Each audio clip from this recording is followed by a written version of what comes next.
Hi guys, my name is Fahd Dawood. Welcome back to my YouTube channel. Please, if you've not already, subscribe and hit the bell icon. I release videos on real estate, life, personal development, the path to achieving financial freedom on quite a regular basis, and I love staying in touch with you and getting feedback from you guys, even questions and comments.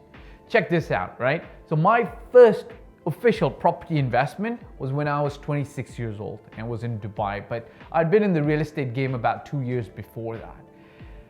This video I want to address the people who are under 30 years of age and are thinking whether they should invest in real estate or not. Now, it could be in Dubai, Toronto, Pakistan, Mumbai, New York, Paris, wherever that might be. But the question is, should you be investing in real estate or not? Check this out.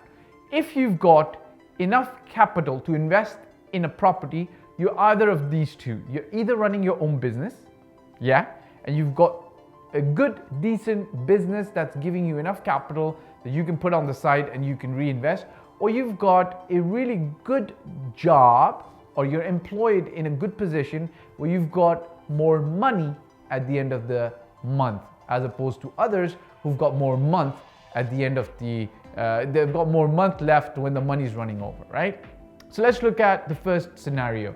You're a business person, you earn a decent amount of money, profits are coming in from your business, whether it's online, real world, maybe it's your family business.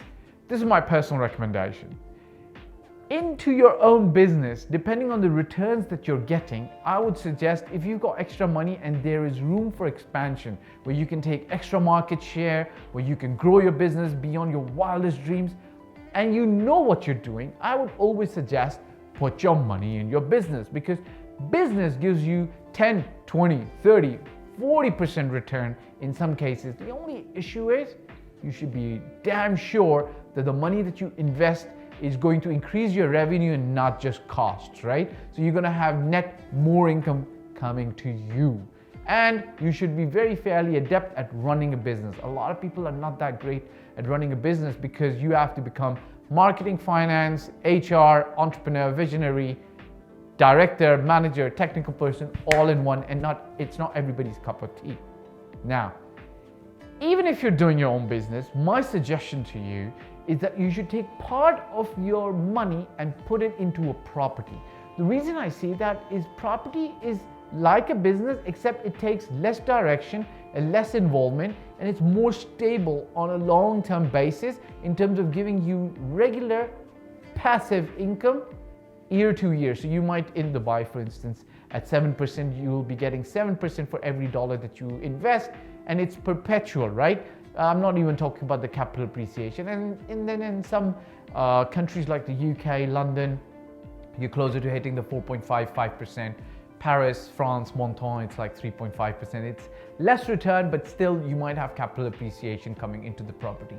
The main takeaway is that take your money and put it to work for you, either into your own business, if you're really adept at that, or into a property, right? The other scenario is you are a working person, but at a very good position where whatever your expenses and your family's expenses at this stage in your life, you've got extra money left. Now, here's the thing. There's so many things with the internet, Instagram, Snapchat, Facebook, that are vying for attention of our mind and for the attention of the money that we make, that more often than not, what I see from people under 30 is that their money goes and channelizes into areas which do not bring them any income back. Now, there's nothing wrong with taking a vacation, traveling across the US. There's nothing wrong traveling business class and first class. There's nothing wrong getting that expensive Patek Philippe or that Rolex watch or that Bentley, perhaps that Rolls Royce or the Ferrari. There's nothing wrong with all of that. The only thing is you need to take an informed decision. Do I want my money, all of it, going into areas which end up being liabilities, or if they're not liabilities, they're pretty much depreciating assets, so to speak, because they don't give you any income? Do I want all my money going there, or do I want my money going into areas which are going to generate income back to me? Now, that could be stocks, shares, bonds, all of that, but my personal recommendation is that it should be real estate, because real estate is very real. And the way I address this side of anybody who comes and approaches me, who's in a job, does not have a family business to fall back on, I tell them, look, humans are motivated by two things. It's either pain or pleasure, right?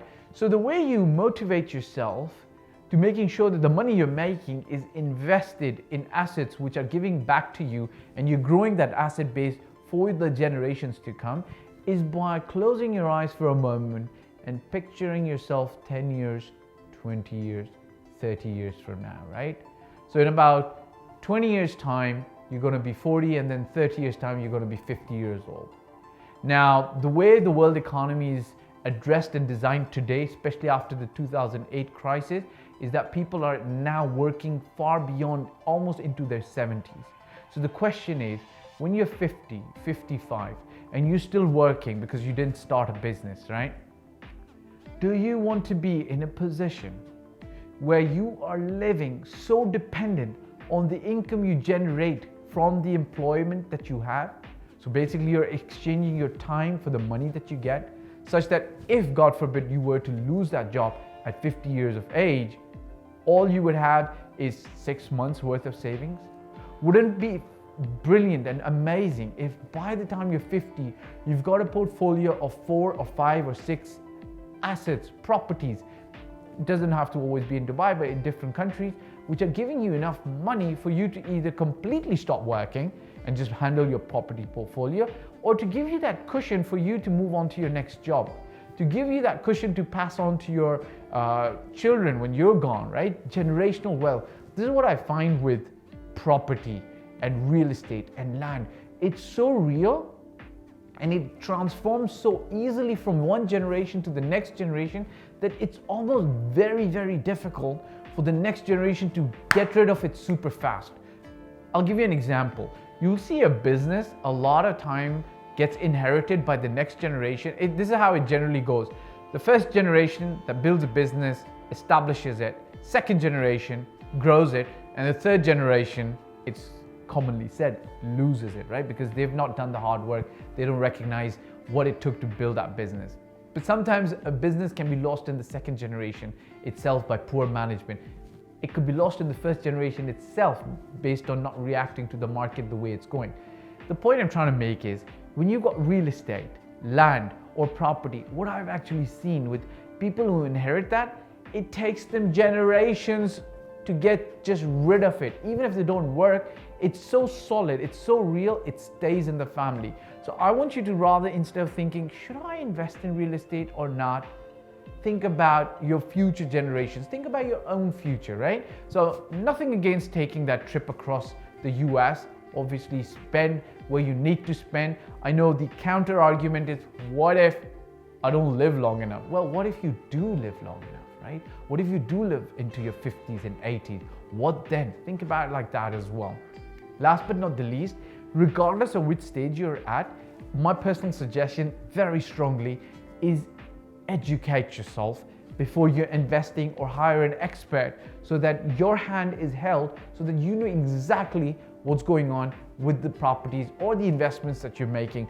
I am not in favor of investing with a closed eye, with the blindfold. You should always know what you're investing in. Real estate's so simple, so real, it's so easy for you to understand. If not, then have an expert guide you for the first 1 or 2 or 3 properties, and you'll be on your way. Hit the subscribe button, press the bell icon, leave me comments and questions in the comment section below, or you can always reach out to me by WhatsApp if you want to work one-on-one with me. I always answer my questions either in a YouTube format, or I'll do it one-on-one if you're engaging, if you engage with me on a personal level. Ciao, check you out soon.